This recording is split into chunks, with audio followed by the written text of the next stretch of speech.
దేవుడికి మహిమ కలుగును గాక. హల్లెలూయా. దేవుడి పిల్లారా, దేవుడు ఎవరిని హెచ్చిస్తాడు? దేవుడు ఎవరిని హెచ్చిస్తాడు చెప్పండి. దేవుడు ఎవరిని హెచ్చిస్తాడు అంటే, ఎవరైతే దీనము కలిగి, వినయము కలిగి, విధేయత కలిగి ఉంటారో అలాంటి వారిని దేవుడు ఖచ్చితంగా హెచ్చించేవాడై ఉన్నాడు. ఆమేన్. హల్లెలూయా. వాక్య భాగాన్ని చదువుకుందాం. దేవుడి పిల్లారా, యెషయా గ్రంథము 57వ అధ్యాయము 15వ వచనాన్ని మనం ఒకసారి చదువుకుందాం. యెషయా గ్రంథము 57వ అధ్యాయము 15వ వచనాన్ని మనం ఒకసారి చదువుకుందాం. మహాగణుడను మహోన్నతుడను పరిశుద్ధుడను నిత్య నివాసి అయిన వాడు ఇలాగు సెలవిచ్చుచున్నాడు, నేను మహోన్నతమైన పరిశుద్ధ స్థలంలో నివసించేవాడను. ఆయనను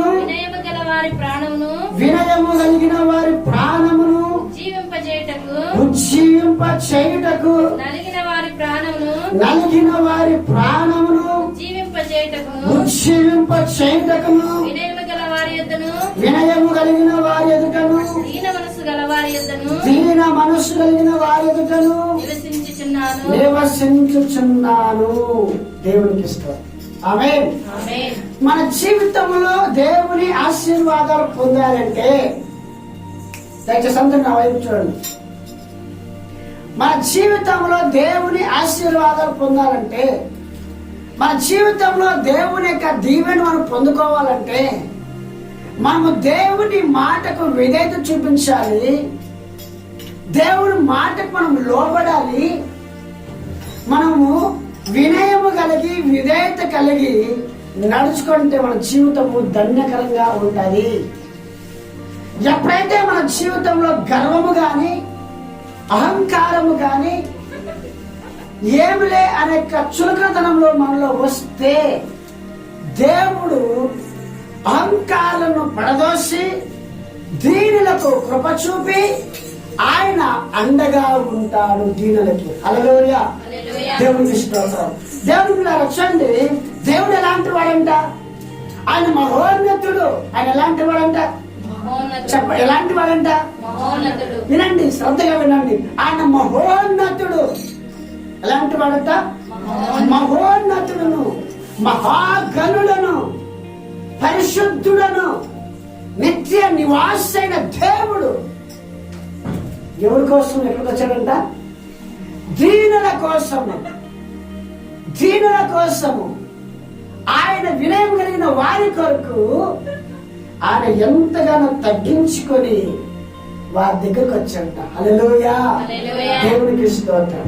దేవుని పిల్లారా, మన జీవితంలో దీనత్వము కలిగి ఉంటే, వినయము కలిగి ఉంటే, దేవుని మాటకు విధేయత చూపించక ఆ యొక్క మనస్సు కలిగి ఉంటే దేవుడే మన దగ్గర ఉంటాడు. ఆమేన్. హల్లెలూయా. ఒకవేళ అవతల వారు నీకు శత్రువులుగా ఉండేవారు, లేకపోతే నీకు అనేకంగా ఆటంకం చేసేవారు ఎంత మంది ఉన్నా, దీనుల పక్షమున దేవుడు ఉండేవాడు. ఆమేన్. హల్లెలూయా.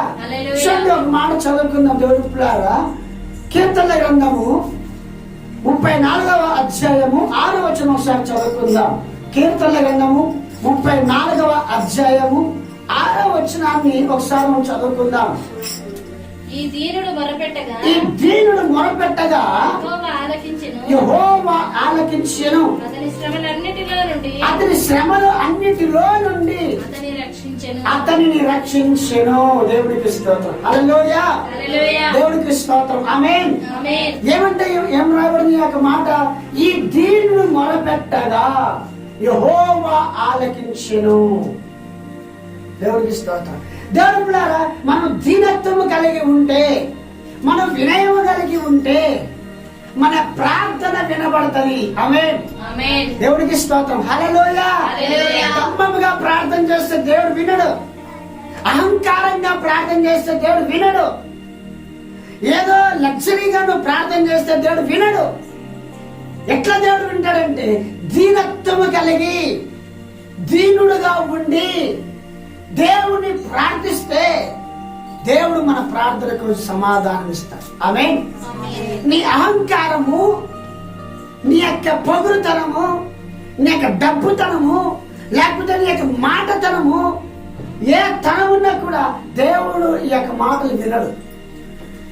ఒబీడియంట్, విధేయత కలిగి దేవుని మాటకు లోబడితే దేవుడు నీకు ఖచ్చితంగా దేవుడు సహాయం చేస్తాడు. హల్లెలూయా. దేవునికి స్తోత్రం. అంతేకాదు అతడు శ్రమలో నుంచి చదివిన మాటను ఈ దీనుడు మొరపెట్టగా యెహోవా ఆలకించెను, అతని శ్రమలన్నింటిలో నుండి అతనిని రక్షించెను. ఏం చేస్తాడంట? రక్షిస్తాడు దేవుడు. నువ్వు దీనత్వం కలిగి ఉన్నట్లయితే, నెమ్మది కలిగి ఉన్నట్లయితే, సమాధానం కలిగి ఉన్నట్లయితే, దేవుని మాటకు విధేయత చూపించేవాడుగా ఉన్నట్లయితే శ్రమలలో దేవుడు నీకు తోడుగా ఉంటాడు. ఆమేన్. హల్లెలూయా. శ్రమలలో దేవుడు నీకు ఏ విధంగా ఉంటాడు? తోడుగా ఉంటాడు. ఇబ్బందుల్లో దేవుడు నీకు తోడుగా ఉంటాడు.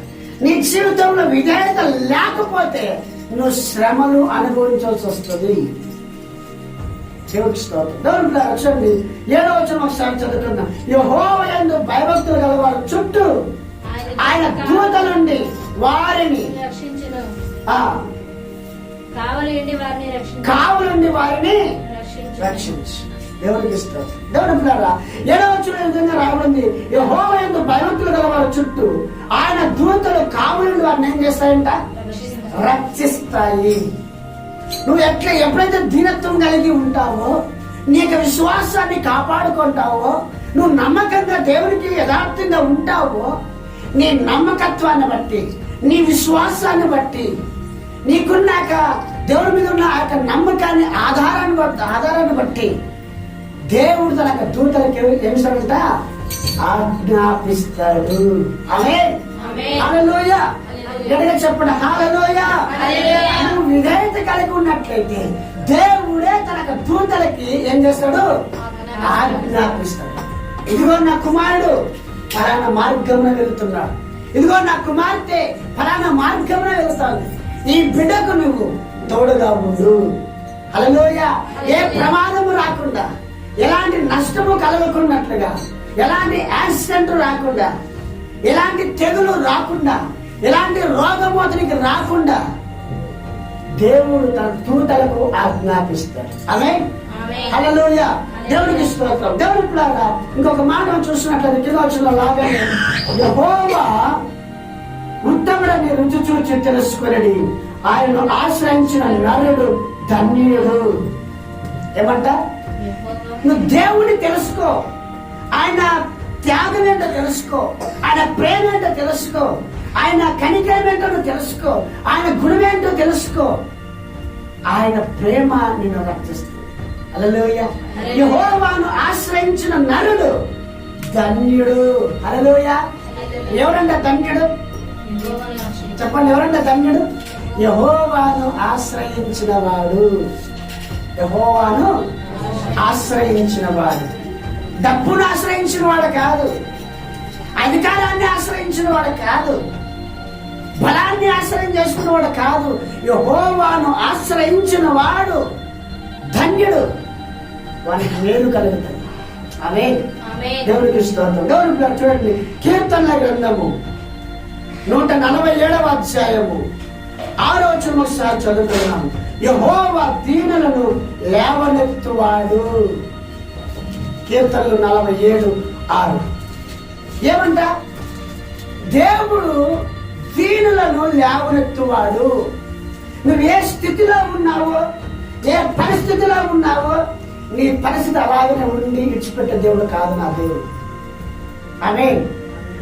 నువ్వు పేదరికంగా ఉన్నావా, ఆర్థికంగా నువ్వు ఉన్నావా, ఇబ్బంది పడుతున్నావా, లేకపోతే రోగంతో వ్యసనాలతో బాధపడుతున్నావా, నీ స్థితిని చూచి నేను విడిచిపెట్టే దేవుడు కాదు నా దేవుడు. ఆ స్థితిలో నుంచి నిన్ను లేపే దేవుడు నా దేవుడు. చూడండి, కీర్తనలు 147వ అధ్యాయం 6వ వచనం ఒకసారి చదువుకుందాం. యెహోవా దీనులను లేవనెత్తువాడు, భక్తిహీనులను ఆయన నేలను కూల్చును. దేవుడికి స్తోత్రం. హల్లెలూయా. యెహోవా దీనులకు ఏం చేశాడంట? లేవనెత్తేవాడు, పైకి లేపేవాడు, నీ స్థితిగతులను మార్చేవాడు, నీ పరిస్థితులను మార్చేవాడు. నీ ఫస్ట్ పాయింట్ ఏముండాలి? నువ్వు దీనత్వం కలిగి ఉండాలి. ఆమేన్. దీనత్వమును కలిగి ఉన్నట్లయితే, దేవుని మీద నువ్వు ఆధారపడినట్లయితే, మంచితనము నీలో ఉన్నట్లయితే, నీతి కలిగి ఉన్నట్లయితే, దేవుడు దీనిని ఏం చేస్తాడంట? చెప్పండి, లేవనెత్తువాడు. ఆమేన్. దేవుడు లేవనెత్తువాడు. అంతేకాదు దేవుడి పిల్లరా, అక్కడ ఇంకో మాట ఏముందంటే, భక్తిహీనులు ఏం చేస్తాడంట? భక్తిహీనులను నేలన కూర్చును. హల్లెలూయా. దీనులకేమో కృప చూపుతాడు, దీనులకేమో లేవనెత్తుతాడు, భక్తిహీనులకి నేల కూలుస్తాడు. ఎవరి భక్తిహీనులు? ఎవరి భక్తిహీనులు? ఎవరు భక్తిహీనులు? భక్తిహీనులు ఎవరు అంటే, దేవుని నమ్మినట్టే నమ్మి అవిశ్వాసంగా ఉండే వాళ్ళే భక్తిహీనులు.